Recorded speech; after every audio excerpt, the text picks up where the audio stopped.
Hello, everyone. This is Annette Barr-Cohen, and I'm the Executive Director of the Center for NBCC Advocacy Training. I want to welcome you to this NBCC webinar on fundraising and creativity in preparation for the 2014 NBCC Advocate Leadership Summit. Again, thanks so much for joining us.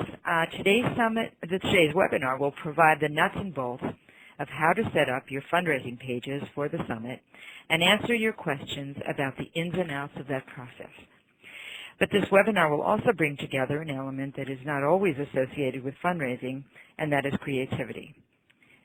To guide us through this practical and thought-provoking session will be Danielle Griffin, NBCC's Director of Development, and Andy Burnett from No Innovation.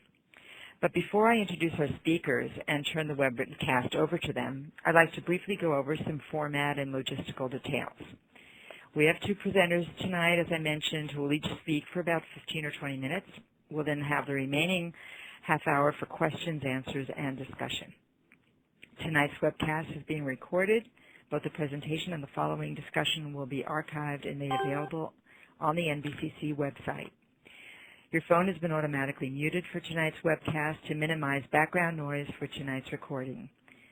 During the presentation, if you have a question needing clarification, please type your question into the Q&A box located at the bottom of your screen. To enlarge your slide box, hit the full screen button on the top right corner of the screen. At the end of the presentation, questions may be submitted online by typing your questions in the Q&A box at the bottom of your screen. I will read the questions out loud and then that have been submitted online, and then presenters will answer them. If you wish to ask your question by phone, press *6 to unmute yourself and ask your question. Then press *6 again to mute yourself to minimize background noise. If you are having any technical difficulties during the webcast, please call the following phone number, 1-800-422-3623 for help. Okay, now I'd like to introduce our webcast presenters. Danielle Griffin, Director of Development, has been with NBCC for the past 2 years. She has over 20 years of experience in development in the nonprofit world, and she oversees fundraising for NBCC's global initiative, Breast Cancer Deadline 2020, our initiative to know how to end breast cancer by 2020. Andy Burnett leads the work on virtual innovation labs at No Innovation, which is an eclectic and talented group of people who are curious about creativity, problem solving, leadership, managing change, research, technology. In other words, all the things that go hand in hand with innovation, and coincidentally all the things we care about with Breast Cancer Deadline 2020. We're extremely fortunate to have somehow captured Andy's attention and drawn him into the NBCC family. Andy has been to an Artemis meeting, and in addition to this webinar, is planning some exciting surprises for us at the Leadership Summit. No Innovation enjoys collecting people in a room and surprising them with their own ingenuity, so stay tuned. And now I'm very pleased to welcome Danielle and Andy to this webinar, and I'll turn it over to Danielle. Thank you, Annette, for the introduction. And before I start my presentation, I would also like to thank everyone on the call tonight for your commitment to the National Breast Cancer Coalition and for agreeing to help raise funds to support Breast Cancer Deadline 2020 and for registering for the 2014 Leadership Summit. As Annette mentioned, I'm going to discuss the nuts and bolts of setting up your fundraising pages as well as registering for the summit. Breast Cancer Deadline 2020, as Annette has already mentioned, is NBCC's strategic plan of action to know how to end breast cancer by January 1st, 2020. This movement has been gaining momentum since it launched in 2010, from catalyzing the community to deepening our relationships with key stakeholders to engaging and building a cadre of leaders to support the deadline, which was the focus for the 2013 summit. In 2013, we deliberately refocused the summit to meet the leadership needs of the deadline.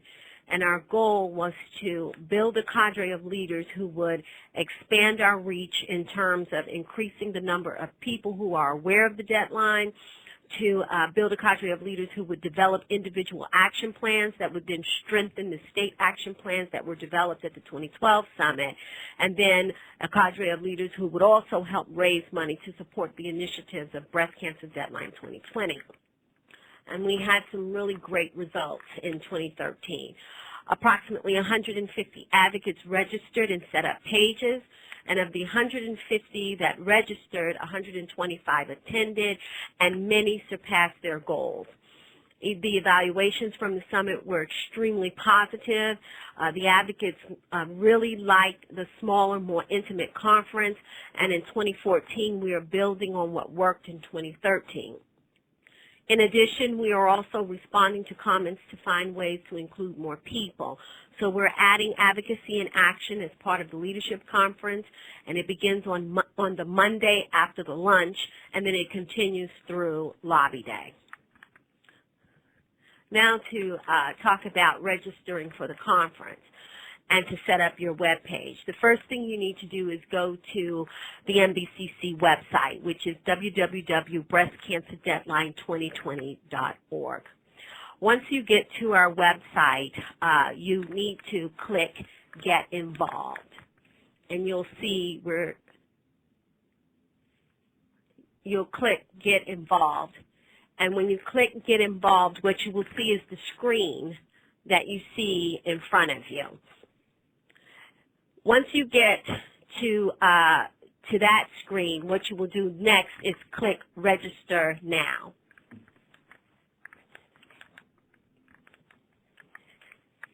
And as you click Register Now, you will be directed to our newly designed 2014 Advocate Leadership Summit website.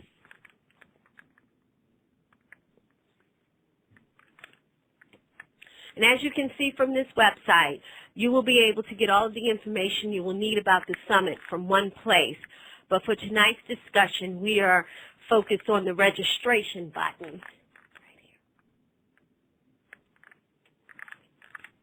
And you probably can see the arrow moving around so that you'll be able to see where these different things are when you actually go to the site. So again, we're focused on the registration button for tonight. So when you click the registration button, what will pop up is the screen for you to register and create a fund. When you click Register and Create a Fund, what will happen is a series of questions will come up related to the summit. Once you answer those series of questions, the next series of questions will be related to your fundraising page. Keep in mind that the minimum fundraising goal is $1,000, and for those who want to participate in the Women with Balls bowling event, which is on Sunday, May 4th, the minimum fundraising goal is $1,500. And once you've completed this process, you will be registered and you will be able to see your fundraising page. And actually, I put up a sample fundraising page. This page belongs to Ann Fonfa. And so what you can see is that you'll be able to post pictures, share your story. Your fundraising goal is on that page, and it will also be able to show you the number of gifts that have come in and how much you've raised toward your goal.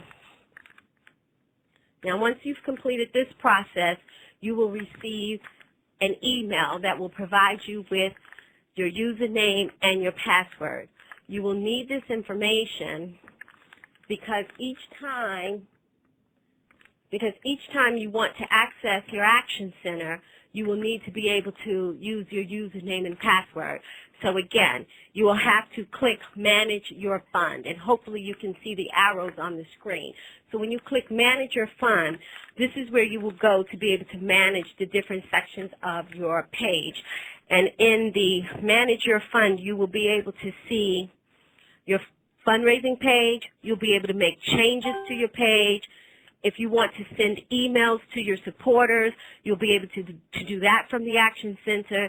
You'll be able to view comments that your supporters have provided to you, and you'll also be able to send customized thank yous to your donors, as well as change any photos or add any links to any of your pages. So that's a number of the things that you can do in your Action Center. And again, if you click Manage Your Fund, it will take you to your Action Center. It will ask you for your username and password, and then you can go in and take care of all of the different things that need to happen with your fundraising page. And then next, I will briefly talk about some of the fundraising ideas that were useful in 2013 that helped many of our advocates meet and achieve their fundraising goals. And the first was many asked for donations in lieu of gifts. So some people had birthdays, and as you know, the holiday season is coming up. So instead of asking for gifts, many people ask for their friends and family to make donations to their page. Another thing that worked very successfully is that we provide an email for you to be able to send to your friends and family. Many people went in and changed the email. So that is an option that's available through the Action Center, where you can go in and you can change the email to ask people for, some people ask for bowling, some people ask that gifts be made to celebrate the number of years that they had been a survivor. So that's another thing that worked really well for a number of our advocates. Some advocates went the old-fashioned way and mailed a letter, and all we ask is if you send a letter that you ask people to put the name of your fundraising page in the memo line of the check, so that when the checks arrive, we'll be able to process the gifts internally and then apply the gifts to your page. The other thing was many people use social media, and so when you create your fundraising page, the system gives you the option to create a personalized link. And so you can place that personal link on Facebook to drive people to your personal page to make donations. And then some people also ask others to take their personal link and then put it into their personal Facebook pages, so that there would be another opportunity for friends of friends of friends to be able to make contributions to your page. And then the next thing that really worked well for a lot of our advocates is they solicited help. Some people didn't feel comfortable raising money. Some didn't think they knew enough people to ask for money, and some didn't feel comfortable asking for money. So they asked other people to help them raise money for their fundraising pages, and that worked very well for many of our advocates as well. And then we had some who decided that it was more fun to do it as a group, so they raised funds for their fundraising page as a team. And then we had others who started a viral campaign where they sent an email to someone and then asked those individuals to then send the emails on to their friends and family, which again served as an endorsement for Breast Cancer Deadline 2020. It created an opportunity for more people to know about MBCC and the deadline, but then it also created an opportunity for individuals to make gifts to your personal page. And then if you like to go with the short and sweet message, there's always text messaging. You can always send your link as a text message to family members and friends and ask them to make a donation to your personal link at that time. And then there's always bowling. So again, we have our Women with Balls event on Sunday, May 4th, and for many people, they use the bowling event as a way to raise money to support their fundraising pages, and that works significantly well for many of the advocates. And then if you have questions, if people are asking you questions about Breast Cancer Deadline 2020 and you need information to be able to explain the deadline or to be able to give information to individuals who are asking about specifics, we have a host of materials that are available to you. We have the blueprint, which is the strategic plan for Breast Cancer Deadline 2020. We have our program overview, which speaks to all of the different programs that we have at MBCC, our benchmarks over the years. We have our progress reports, Fran's Huffington Post articles. We put out a monthly call to action. We have our YouTube videos and our blog. And so if you need a copy of any of this information, please feel free to email Sharnita Goins. Her email address is on the screen. It's sgoins@breastcancerdeadline2020.org, and Goins is Goins. And then, of course, there are those who may also need technical support. And if you need technical support with your page, any problems with your page at all, please feel free to call Shraddha Shah. Her telephone number is 202-973-0571, and her email address is sshah, SSHAH, @breastcancerdeadline2020.org. Again, we've already started to promote the summit. Emails have been sent to past attendees as well as prospects. We're promoting the summit in the call to action as well as other communication vehicles. And in January, we will mail out an invitation which will be followed up by telephone calls. I hope this part of the presentation was useful for you. Again, I thank you for your participation. And if I can ever be of any assistance in any way, please feel free to give me a call. My direct line is 202-973-0590. And on behalf of all of us, we thank you again, and we look forward to seeing you in May. Thank you, Danielle. So I'm hoping that covered an awful lot of the bases. And also, please jot down your questions, anything that you want to have more detail on, anything that's not clear, any suggestions you might have, anything at all. But at this time, I am going to call on Andy Burnett from No Innovation to talk to us a little bit about creativity, what it is, and how we might harness it, particularly for the work that we're about to do. Andy? Andy, you have to do *6 and unmute yourself.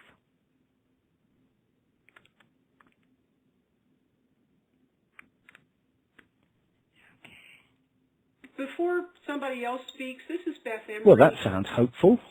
Oh, good. Okay. I got a little message saying there? I was no longer muted. Okay, good. All right. Beth, you had something that you wanted to add or ask. I've never been able to access the webinar, and I just spent 15 minutes with some guy from India who couldn't understand me, who said he can't do it. Am I the only person who can't get it? I'm sorry, you couldn't access the webinar? Right, you know, the screen, the PowerPoint. I called the technical assistance number, and they're totally no help. If I'm the only person, then it's no big deal. But if this is something other people, you know, I'm the only person, so I'll shut up. Yeah, this is Ann France. I can't do the webinar either. You can't see the webinar? No. Nope. I just see the opening page, which says meeting hasn't started yet. And I'm sorry, you can't see the slides right now? No. Correct. Okay, that's not good. Hold on just 1 minute. Andy, do you think you can continue even though you haven't been able to see the slides? Oh my goodness. All right. Annette, I'm very happy to continue, and I assumed that we had 4 people who couldn't see the slides. So let me just say, NBCC has my slides. You can, of course, download them, or they will email them to you. I realize this isn't an ideal situation, but when I was planning this talk, I thought I'll keep my slides as simple as possible. So in fact, if you look on this as a radio program, and some of you get the benefits of the pictures, I will do my best to work around that. I have to admit that when I saw people... Yes? Eddie, can I just ask, who can't see them? Beth and who else? You have 4 people, I think. Yeah, I see that. I can't tell who they are. Ann Franfa. And anybody else? Ann Grant. Ann Grant. Okay. Anyone else? There's one other person, I think. So we'll email them. Okay. We'll email them to you. Okay. All right, Andy, go on. Okay. So, Daniel, I thought, gave an excellent introduction at a very practical level about what you need to do in order to get involved in the activity. And I'd like to stick with that same level of practicality in talking about creativity. And the reason I want to emphasize that is creativity and innovation are currently very popular terms, but they're often talked about, certainly in terms of creativity, as a sort of almost mystical capability. And when it comes to innovation, people talk about it as a very strategic thing. Now, I've spent, along with my colleagues, the last 10 years working with the scientific community all around the world, basically looking at supporting more creative science. And that is our area of research and our area of interest. But we do it in a way which is very grounded. And I'm hoping that maybe for the next 10, 15 minutes, I can just talk a little bit about this to give you some thoughts on how you might apply some very practical approaches and thinking around creativity to the problem of fundraising. Now, I'm going to talk about this in a very general sense. It's not specifically related to fundraising, although I have a couple of thoughts on that. But the basic principles will apply to any problem that you want to work on. We're just taking fundraising, obviously, because we have a very practical reason for looking at that now. So what I want to do to start with is just to address the question, what do we mean by creativity? And there are many definitions of this, but one of the ones that is most popular, I would say, or very popular if you look in the books and the literature around it, is that creativity is the ability to come up with new and unusual ideas that have some value. So, in other words, it's surprising ideas that appear to be useful. Now, of course, they're not always useful. Sometimes they're just amusing, but that's what we're after. And when people are talking about increasing the creativity of individuals or organizations, implicitly that's what they're talking about. However, there is a risk around this, and it goes back to the idea of the popularity of creativity at the moment. And I'm sure that will change. Something else will become more popular in the future. But the risk is that people start looking for ideas that are deemed to be highly creative rather than what we're really after, which is ideas that are highly effective. Now, earlier on today, Annette and Daniel and I were chatting, and we were saying what we wanted to do was find some examples of fundraising activities from around the internet and just talk about how we might apply creativity to them. Now, I've got a quote here, which in fact I got by following a link on Pinterest. I find Pinterest a very interesting place to look for ideas. And I was just searching for fundraising ideas, and I found this quote, and for those of you just on the phones, let me read it to you. It says, "Years back when I was in the Girl Scouts, we sold packs of Bic pens. We got about $1 profit per pack, and they pretty much sold themselves. Everyone can use pens, and the cost to the people buying them was small." And then the part that I have emboldened is, we got more money out of that than we did with any other fundraiser. And I want to use that to set the context for what I'm going to talk about. We are after effective ideas. They could be incredibly novel and very, very surprising, or they could be amazingly dull. We spend quite a lot of our time working with the United Nations on poverty reduction, and the United Nations became very interested in creativity and started encouraging it. But the conversation that I've always had with them is to say, guys, at the end of the day, if you manage to eliminate poverty by doing incredibly dull things, everyone would say, well done. Not, that wasn't very creative. It's exactly the same with the fundraising. It's exactly the same even with the 2020 challenge. It's the objective that we're after. Now, having said that, given that we're after this idea of effective solutions, we then got to say, well, all right, there will be times when we're stuck when, as far as we're concerned, there is no effective solution, let's say for fundraising. I'm stuck for ideas, I'm not getting the results I want, what could I do differently? And what I want to suggest is that there is a relationship between the types of ideas you're using and the riskiness of trying those ideas. And we summarize this very simply by saying there's a sort of continuum, and at one end there is adopting ideas elsewhere, and at the other end there is creating entirely new ideas, and in the middle there's adapting ideas that you've found to your particular context.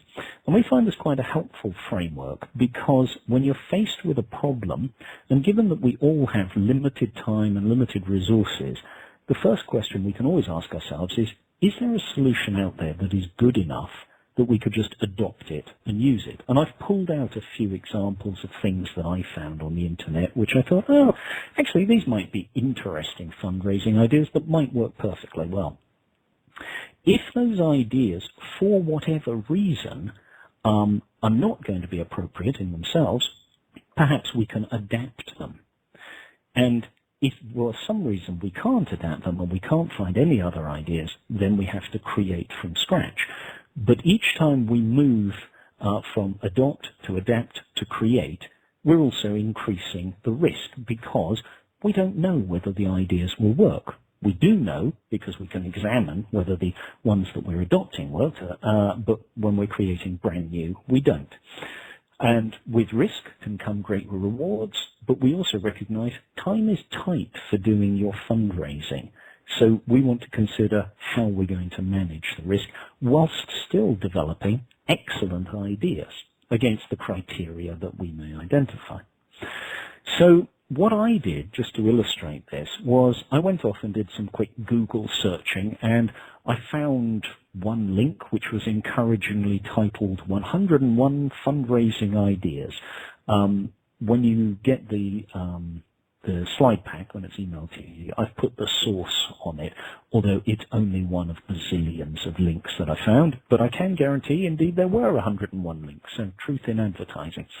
And I skimmed through some of those, and my criterion was, when I looked at the ideas, would I be amused and enjoy doing this particular kind of fundraising activity?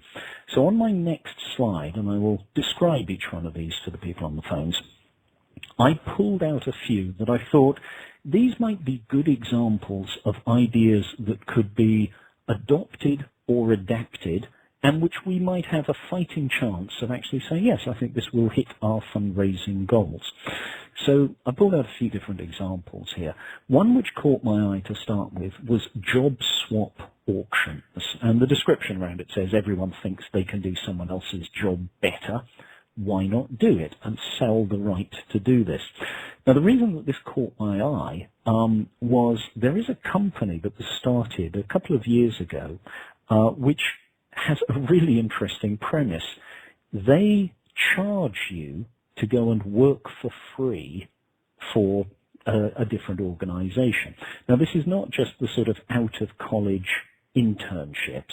This is people in their middle careers or even their later careers who say, I've always wanted to be an architect, for instance, and you pay quite a significant sum of money to go and work in an architectural practice for a couple of weeks. And when I first read about this, I thought, wow, that's great. You charge people to work for free.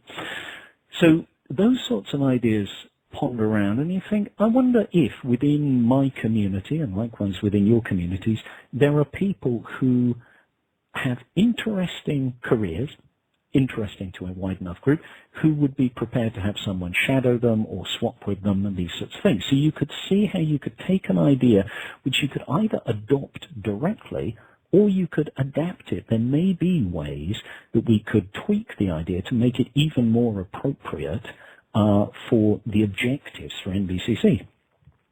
Another one which I found, which again amused me, was ballroom dancing lessons. And the reason that this attracted me was ballroom dancing is something which most people probably don't sign up for, but lots of people secretly would like to learn. They have in their minds a sort of Ginger Rogers-esque effect, and the idea was terribly simple.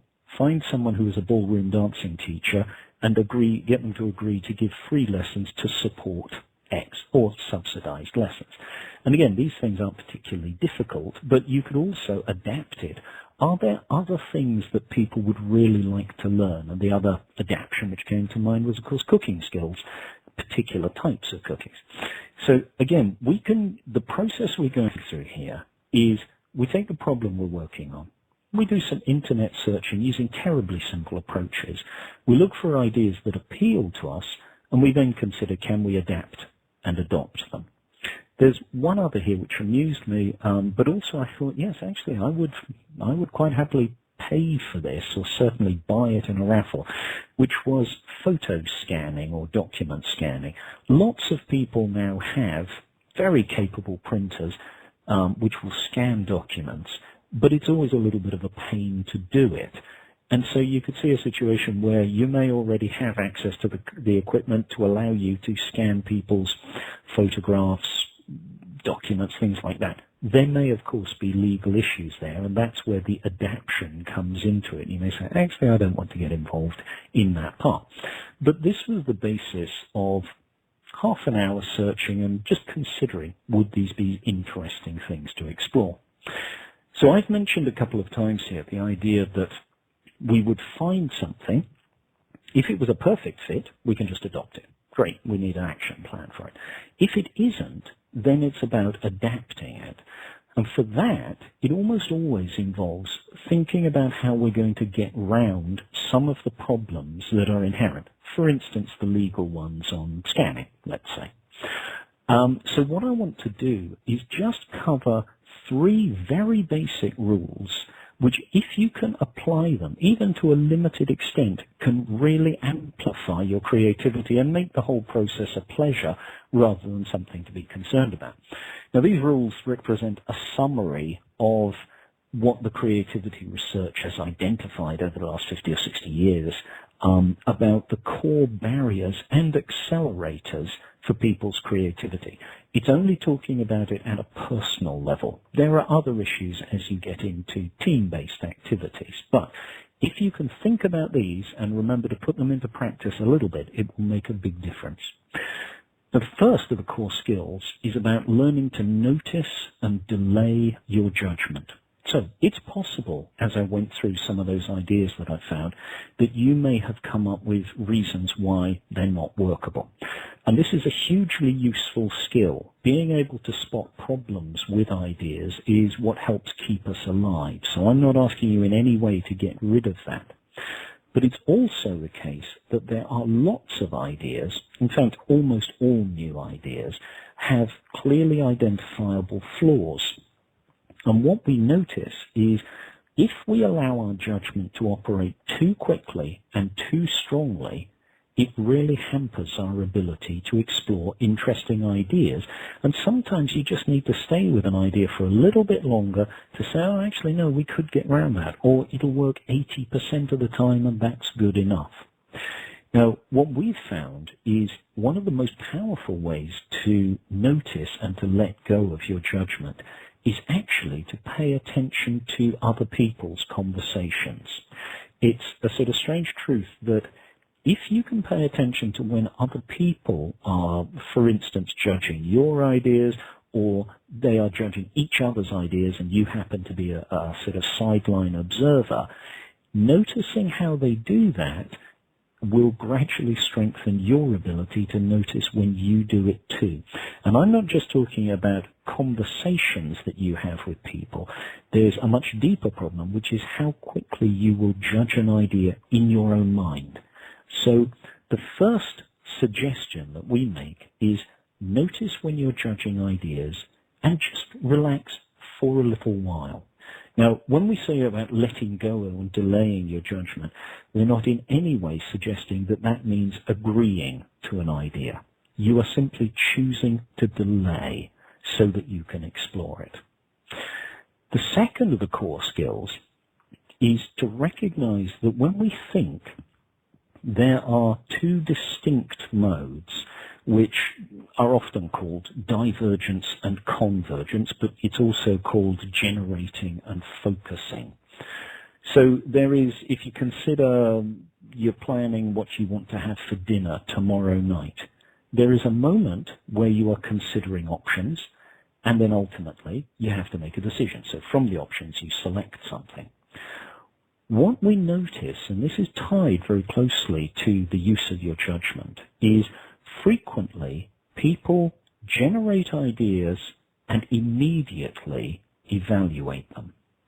And this proves to be quite ineffective as a way of helping your creativity. What seems to work much better is to allow yourself a period of time, and it might be a minute or it could be a day, where you say, I'm simply going to explore possibilities here and I am not going to evaluate them. When I feel I've got enough possibilities, I will then evaluate them. And when I evaluate them, I will look for the ones which intrigue me. So we sometimes describe this as keeping the novelty alive, because we're back to the same problem of it's always easy to find flaws in ideas. So we try to be gentle with how we evaluate it. But the critical part is when you are diverging, diverge. And when you're converging, converge. But don't do it both at the same time. And if you want a simple model of this, we say this is a little bit like breathing. Don't try and breathe in and out at the same time because it doesn't work very well. So we've got delaying your judgment, recognize and delay that, separating the divergence and the convergence. And then the final thing, which makes a huge difference to your creativity, is reframing problems as questions. So this is a little bit of sort of mental gymnastics in a way, and it can sound odd to start with, but it is amazingly powerful. You might have a situation where your problem is, I don't have enough time to do the fundraising, for instance. And that is a statement of a problem. But it's a statement as a full stop, as a period. It sort of brings it to an end.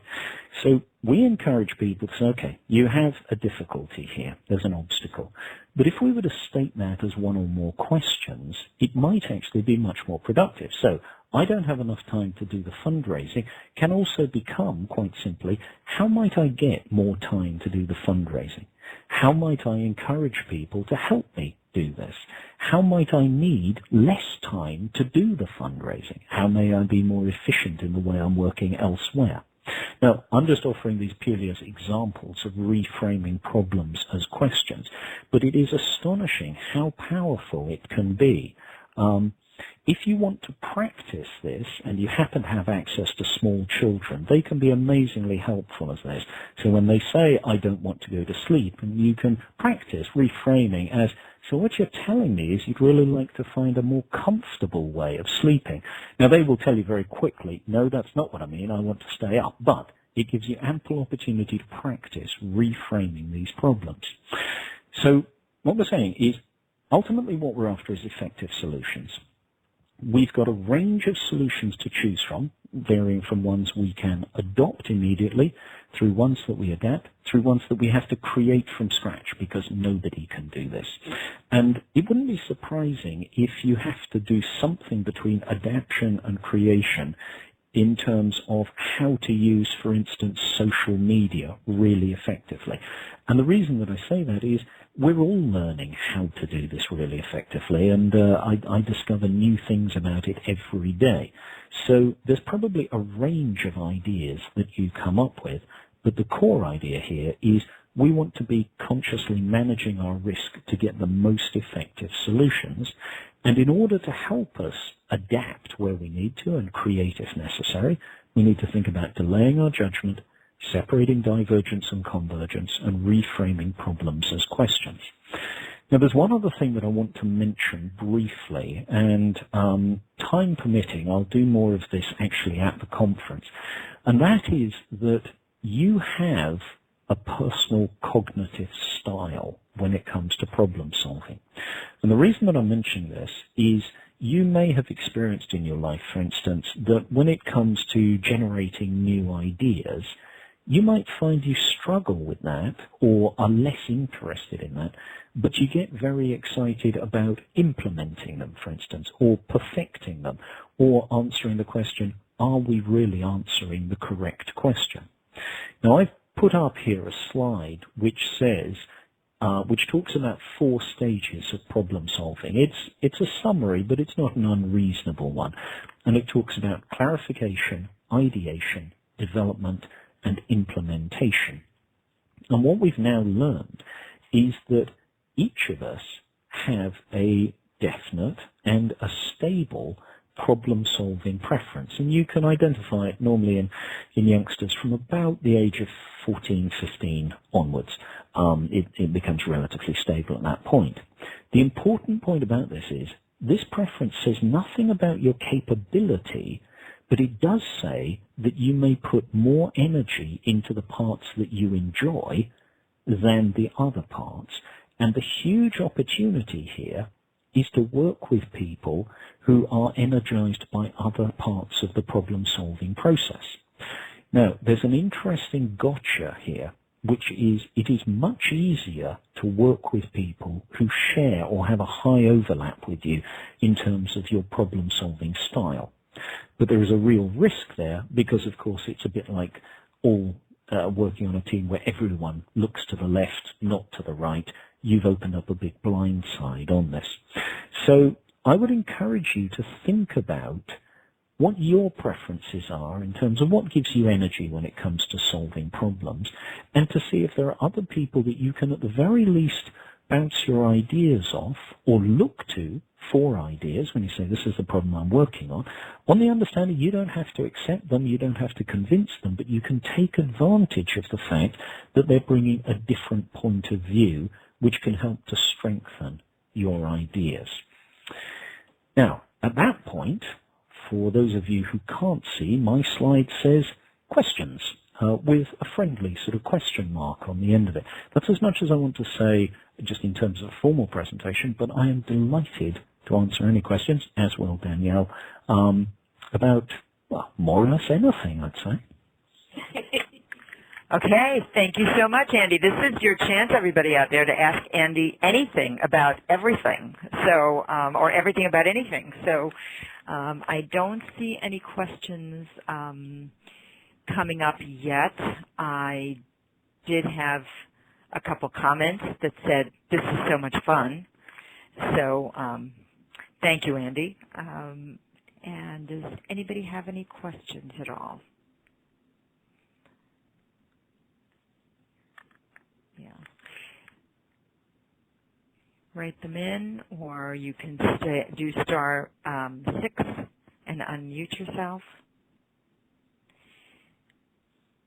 So, Andy, you have talked about the fact that you feel that creativity, has been sort of mystified, and that people think that you're either born creative as a creative person, or you're not. And I think you have a different take on that. Is that right? Yeah, and I think one of the big issues around this actually goes back to cognitive style. There are people who demonstrate, for instance, the ability to come up with astonishing ideas, and there has been a tendency for people to think, well, that's what creativity must be. And clearly, being able to generate exciting and different ideas is an element of this. But it also misses out a vast slice of the population where actually they are also extremely good at solving ideas, but for instance, if they really get energized by taking a exciting but woolly idea and actually making it work and overcoming all sorts of problems with this, their efforts are not as visible, and so there's been this unfortunate move towards classifying creativity on the basis of the things that we can see, rather than looking at all of human life as being about finding and solving problems. I mean, another way of thinking about this is if creativity is the ability to come up with new and unusual solutions that work, And if you think about the changes on the Earth over millennia, anybody who is alive now is from a gene pool which was actually very good at coping with new and unusual problems. Because if you weren't, you didn't get to stay in the gene pool. So it's unfortunate that we've got this rather narrow view of what creativity is and have undervalued huge swathes of it. So that, I mean, there are various arguments about actually why it's an essential human skill and you couldn't really continue without it. But that's perhaps the simplest view of it. Okay. I heard a beep beep there. Yes, there is another question. There is another question from Christine Norton, who says, I wish I'd heard you when I began teaching 40 years ago. And I'm trying to see, she says, do you have any tips for stopping our internal filters? I can't quite get down to the rest of that, her question, but I think it's from our internal filters that stop us from being as creative as we could be. How do we? Well, I can offer various thoughts on that.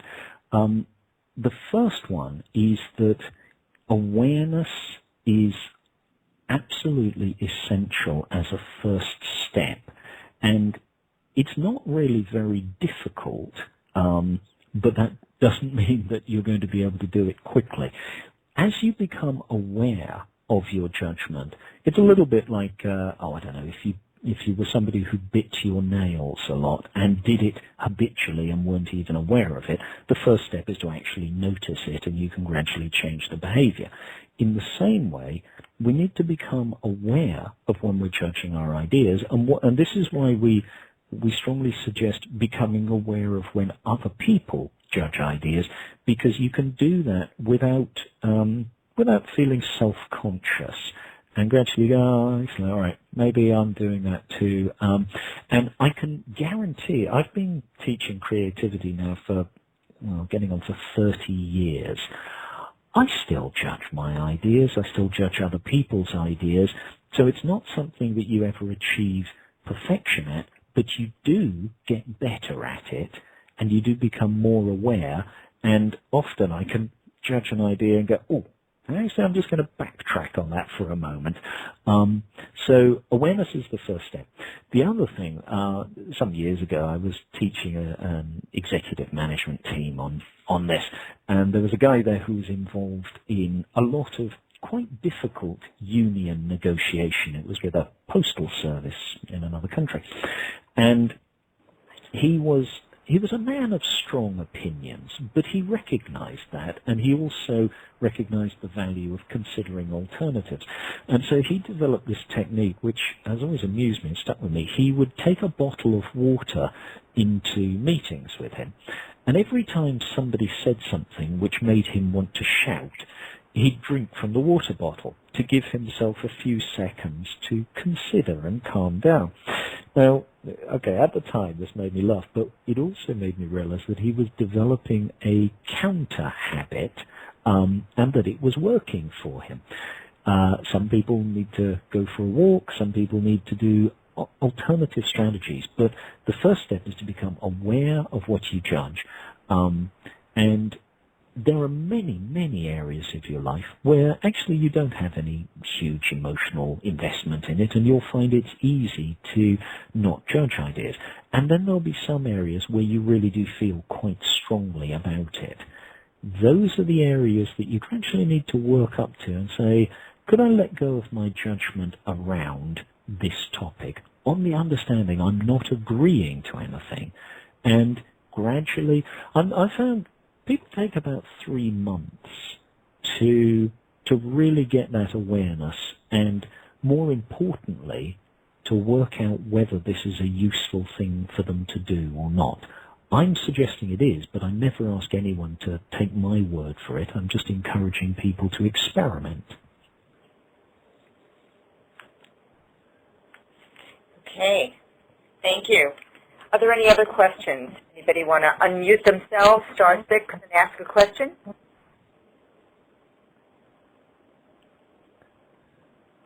Can't hear him.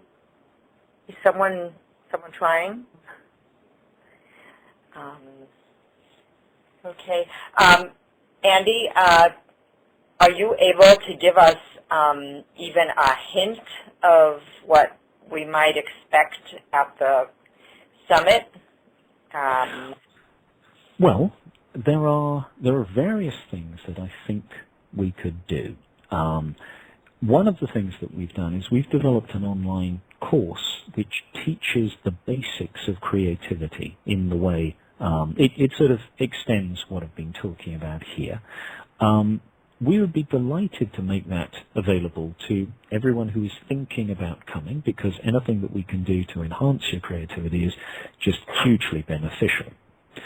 I'd like to then be able to apply some of those principles actually in the workshop to be able to see if we can stretch our thinking in new and different ways, on the understanding that nothing that we might generate there is any kind of commitment to it, so it's not something that we have to worry about, but I would really like to apply some of the creative thinking tools that we use in the scientific and other parts of the world specifically to this area, and see if we can really stretch our thinking in interesting ways.